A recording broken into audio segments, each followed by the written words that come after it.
দেখো, তাহলে আজকের ক্লাসে আলোচনা করছে আর্টিকেলস। ঠিক আছে, আমার মুখটা দেখা যাচ্ছে? ঠিক তো? দেখো, তাহলে আজকে ক্লাসে কি আলোচনা করছে আর্টিকেলস। তাহলে আর্টিকেলস কোনটা? তিনটা হচ্ছে আর্টিকেল, এ এন দা। এই তিনটে আর্টিকেলকে আবার দুভাগে ভাগ করা হয়। ঠিক আছে, সেই ভাগগুলো এখানে লেখি নাই। তো দুটো ভাগ কি কি? একটা ডেফিনাইট আর্টিকেল, একটা ইনডেফিনাইট আর্টিকেল। ডেফিনাইট আর্টিকেল কাকে বলে? যেটাতে কিছু নির্দিষ্ট করে বোঝায়, সেটা হচ্ছে ডেফিনাইট আর্টিকেল। যেমন হচ্ছে দা। আর ইনডেফিনাইট আর্টিকেল যেটা অনির্দিষ্ট করে কিছুকে বোঝায়, সেটা হচ্ছে ইনডেফিনাইট আর্টিকেল। যেমন এ এন, মানে যেমন ধরো বললাম এ পেন, একটি কলম। এখানে তো অনেক কলম রয়েছে, তার মধ্যে যে কোনো একটা হতে পারে। আবার বললাম দা পেন, মানে কলমটি। তাহলে এটা নির্দিষ্ট করে বোঝাচ্ছে, এটা হচ্ছে দা পেন। তাহলে এটা নির্দিষ্ট করে একটা কলমকে বোঝাচ্ছে, দা পেন এই কলমটি। আর এই পেন বললাম আমাদের রুমে যে কোনো কলমই হতে পারে। তাহলে বুঝতে পারলে আর্টিকেল, তিনটে আর্টিকেলকে দুভাগ ভাগ করাচ্ছে। একটা হচ্ছে ডেফিনাইট আর্টিকেল, যেটা হচ্ছে তোমার দা, যেটা নির্দিষ্ট কোনো ব্যক্তি বস্তু বা প্রাণীকে বোঝাবে।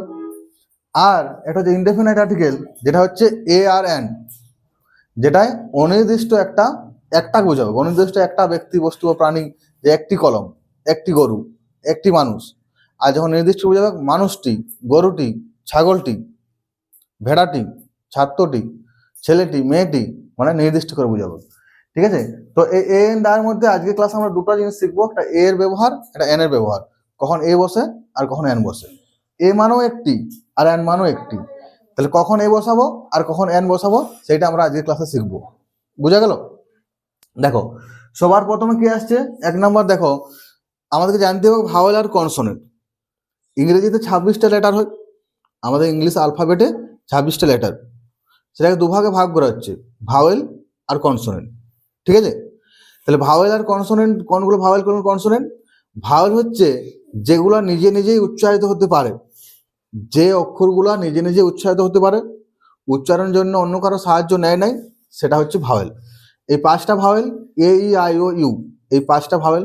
আর কনসোনেন্ট কোনগুলো? কনসোনেন্ট মানে হচ্ছে ভাওয়েল মানে স্বরবর্ণ, আর কনসোনেন্ট মানে ব্যঞ্জন বর্ণ। তা যেগুলো নিজে নিজে উচ্চারিত হতে পারে সেগুলো হচ্ছে স্বরবর্ণ।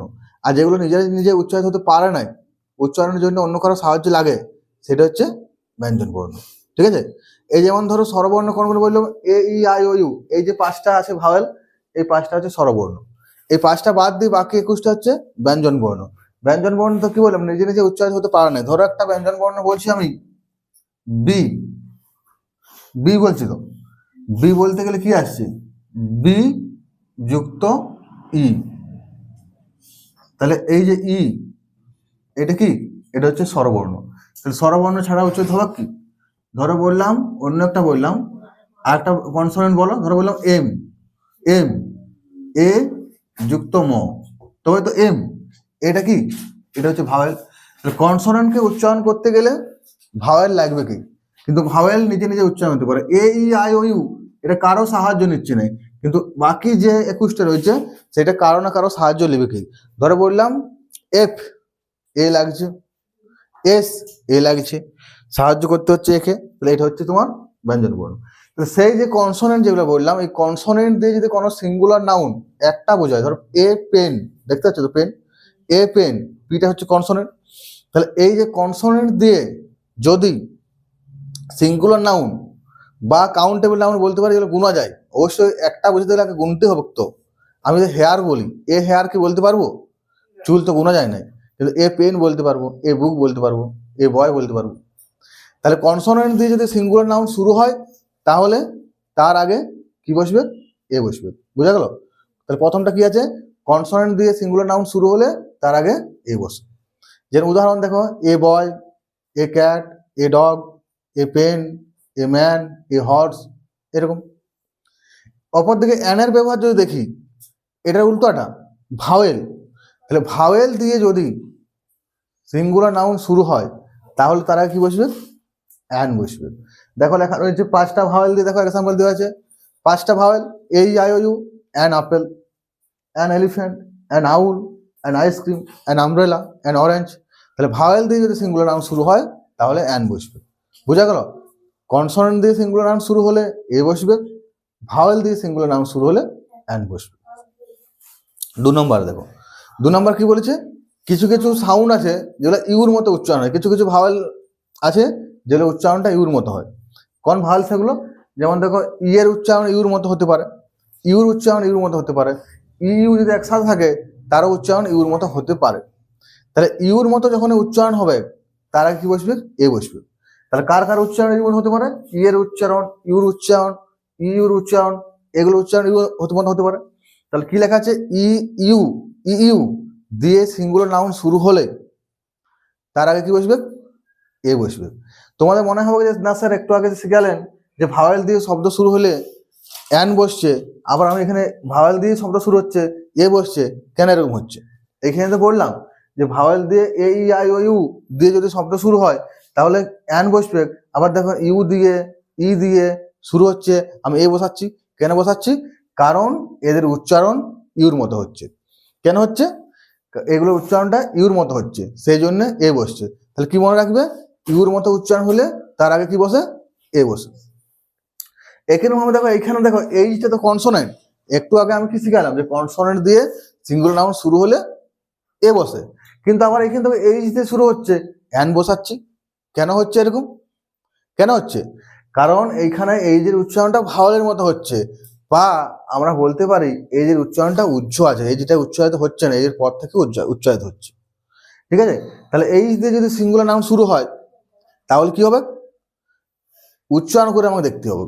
যদি উচ্চারণটা ভাওয়ালের মতো হয় বা এই যে উচ্চারণটা হচ্ছে নাই তারপর থেকে উচ্চারণ হচ্ছে, তখন আমরা কি বসাবো? অ্যান বসাবো। দেখো অ্যান অনেস্ট ম্যান, উচ্চারণটা কি করছি? অনেস্ট। উচ্চারণটা কি করছি? অনেস্ট। দেখো অনেস্ট, এই যে উচ্চারণটা কি করছি? অনেস্ট ম্যান লিখছি, দেখো অনেস্ট। তাহলে এই যে উচ্চারণটা হচ্ছে কি? এইটা বাদ দিয়ে বলো না, অনেস্ট হচ্ছে।